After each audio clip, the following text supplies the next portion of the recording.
Olá, sejam muito bem-vindos à segunda temporada do Pode Comentar. Um dia alguém me perguntou por que janelas e vozes?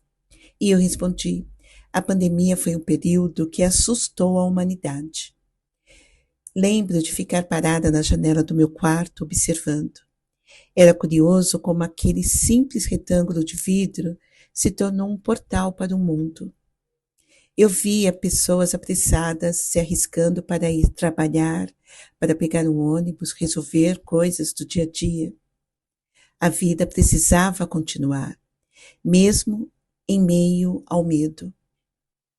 O fique em casa, apesar de necessário, não era simples para todos. Muitos não tinham escolhas. As empresas não podiam parar. Uns tinham que trabalhar para sustentar a família. Outros não podiam parar porque o aluguel e as contas não esperavam. E eu me perguntava: até quando? Até quando essa sensação de perigo e morte iria durar? Quando voltaríamos ao tal, abre aspas, normal, fecha aspas? E já adianto, não voltaríamos. Enquanto alguns encaravam o vírus invisível por pura necessidade ou por responsabilidade, eu ficava pensando em quantos outros invisíveis enfrentamos todos os dias, mesmo fora de uma pandemia. Invisíveis que não passam na televisão, mas estão ali, bem diante de nós, todos os dias. A opressão disfarçada de ajuda, o assédio mascarado de carinho, o preconceito escondido em piadas e brincadeiras. E claro, tem muitas e muitos outros. E me pergunto, quantas vezes aceitamos essas situações porque parecem pequenas, porque achamos que não vale a pena discutir. Dizemos que não abrimos a porta para qualquer um entrar, mas, na prática, basta uma brecha, uma fragilidade emocional, uma dificuldade financeira, uma carência afetiva, e quando percebemos, já deixamos que esses importunos se instalem. Naquele tempo, a minha janela não era apenas um pedaço de vidro, era o meu ponto de encontro com o mundo. E a tecnologia também virou uma janela. Pelo computador, pelo celular, eu conversava com os amigos, com a família, fazia terapia em grupo, assistia a shows e lives. Quantos de vocês viveram isso também?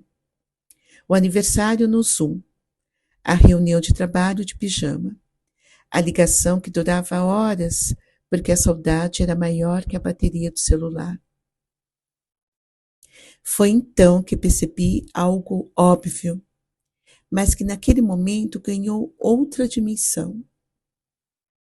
Somos extremamente vulneráveis diante do que não vemos, do que não conhecemos, do que não entendemos. Mas essa lição não era só sobre o vírus, ela era e ainda é sobre nós, sobre como tratamos uns aos outros. Muita gente acreditou que a pandemia seria um recado celestial, uma mensagem para a humanidade parar e refletir, para aprendermos a ser melhores, mais empáticos, mais solidários, para mudar de verdade. E eu confesso, eu também tive essa esperança. Esperava que a dor das perdas pudesse provocar uma mutação moral, uma transformação interna. Mas o que aconteceu? Para alguns, sim, a dor virou um aprendizado. Para outros, quando a dor não era pessoal, foi simplesmente ignorada. Viraram a página, fingiram que nada tinha acontecido. E o que restou? Uma sociedade dividida, ansiosa, agressiva, muitas vezes mais preocupada em inflar o próprio ego do que em construir algo coletivo. A pandemia mostrou o poder da palavra, o poder do discurso repetido. Vimos como uma narrativa, quando repetida exaustivamente, pode convencer, mesmo que seja mentira. Opiniões e doutrinas dividiram países, dividiram famílias, dividiram amizades. E cada um de nós, em algum momento, teve que decidir em quem acreditar: na ciência, na política, na fé ou apenas em si mesmo.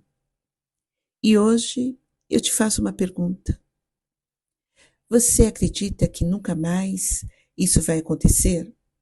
Será que realmente aprendemos alguma coisa? Ou preferimos não pensar sobre isso, como quem fecha a cortina da janela para não ver a tempestade lá fora?